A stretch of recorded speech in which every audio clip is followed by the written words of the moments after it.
again, my name's Peter with Gadgets Anonymous. Thanks for coming by, and also thank you for watching part 1 about this device, the OnePlus Nord N10 5G phone. During part 2, we'll talk more about some pros and cons that I've found over the 14 days of having the phone, and also we'll do some photography, monochrome, color, little close-ups when you click on the flower icon, and right now I'm filming on the OnePlus Nord, so I hope you like it. So some live info about how the video is. It's good. Yeah, well, pithy comments down below. Let me know what you thought. Everything else was filmed on the Samsung S21, and I think I did some also footage. No, it was all on the S21. All right, here we go. And we're back with the charging test, and it just hit 100%. So we started at 12:06, so completely dead, to 100% in 14 minus 6. Yes, 68 minutes. That's pretty cool. Now, it was off the entire time, and I highly recommend that is the fastest way to charge your OnePlus or other Android device. So now it should power on. Now, another kind of negative aspect, sorry to be nitpicky, the vibration motor in the OnePlus Nord, at least the N10 version that I have, it's wonky.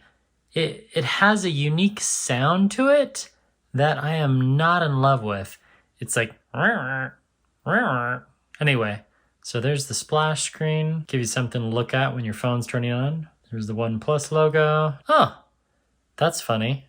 It said it was 100 and it dropped to 98. Why did it drop to 98%? So if you swipe down on a OnePlus, you can just click on the battery, view detailed usage. 7 days ago. I have not been using this phone that much. So the standby time is amazing that it lasted 7 days. Wi-Fi was on the entire time. I used it here and there, took some photos. Yeah. Has optimized charging, battery optimization, your standard Oxygen 11 functionality. As far as the battery estimate, OnePlus has gotten better. I'll give them a thumbs up for that. It's much better actually than phones from 2019, and even like the early one that I tested, the OnePlus 8, they've done better. And if you swipe down, go to settings, and then go to about phone, then you can see all the information about your phone. So this is a Snapdragon 690, 6 gigs of RAM, 128 gigabytes of ROM, has a 64 megapixel camera, which you can see on the back, and there's 4 lenses.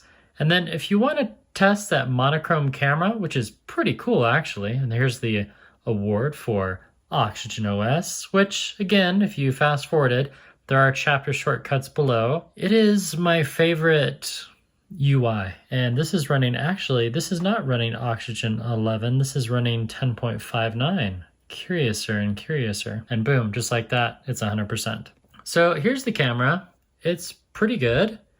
And if you're in the regular photo mode, and then you go to filters, which is right here, see how the filters pop up? So now you just scroll all the way and it says mono. So now we've switched to that small lens right there in the corner, and now we're shooting in mono. So let me show you an example. So Stay Puft, clearly in color, right?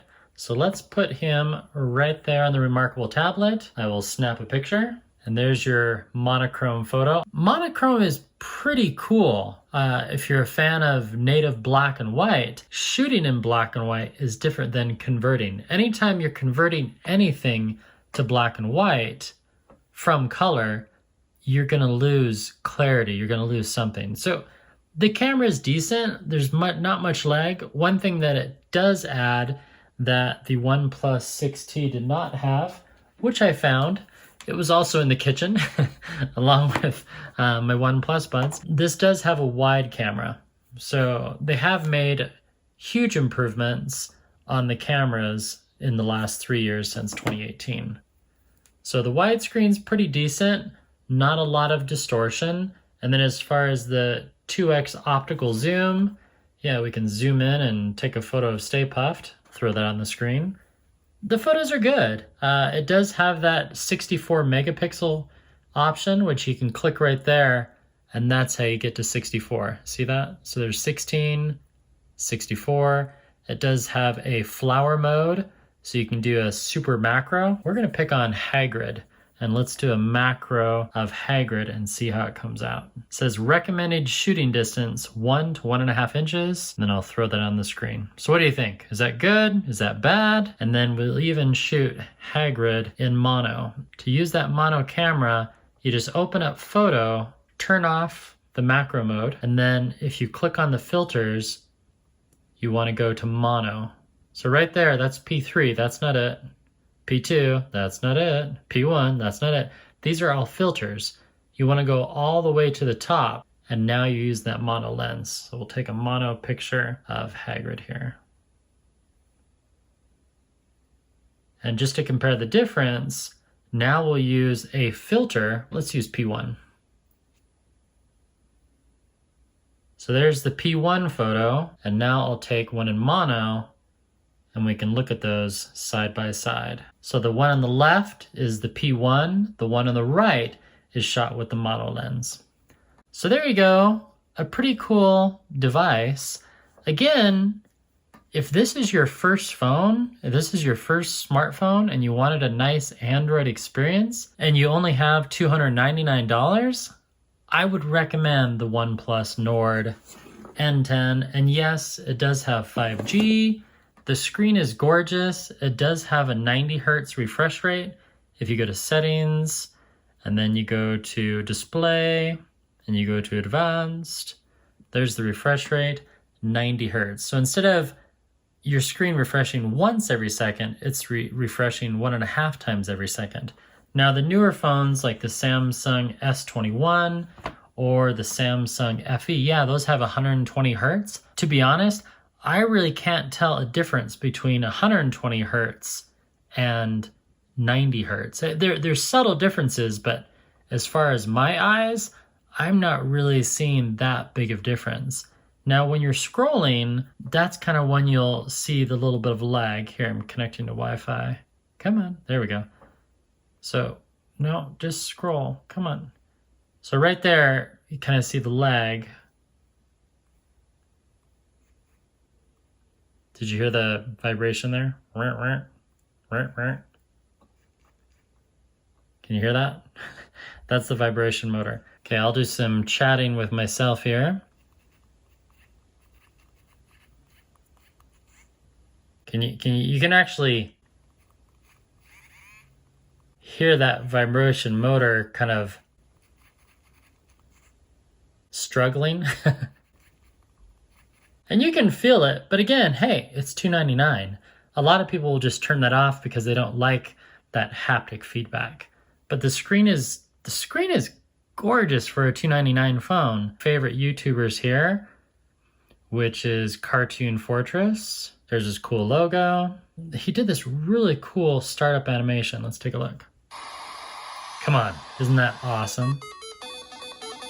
And then you can zoom out, so you just have an all-screen experience when you're watching your favorite media or consuming, binging Netflix.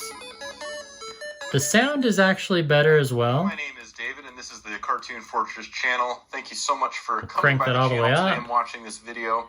And yes, I'm happy to be here with you all, and I hope you're all... It does have live captioning, so if you use the volume rocker, click on that option right there. Right there, there we go. Live caption detects speech on your device and automatically generates caption, etc., etc. Got it. So now we'll press play. Safety wherever you're at in the world. Now, today is the first episode of something that I'd like to do on a monthly basis. I'm trying to... Let's make sure we're viewing this in full 1080. You can expect on this channel. Recently we Now, does it do 4K? Let's find out. Ah, here it is.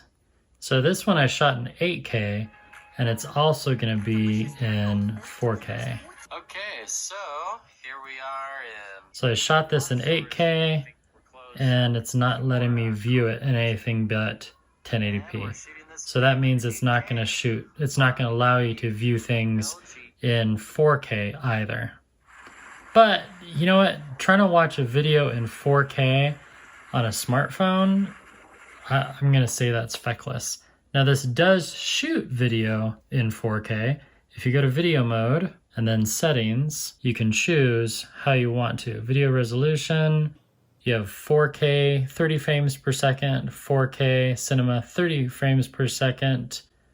I don't know what the differences are there. 30 seconds video, HD cinema quality. So it doesn't do 60 frames per second in 4K, but it does do 4K 30 frames per second, which is still really good.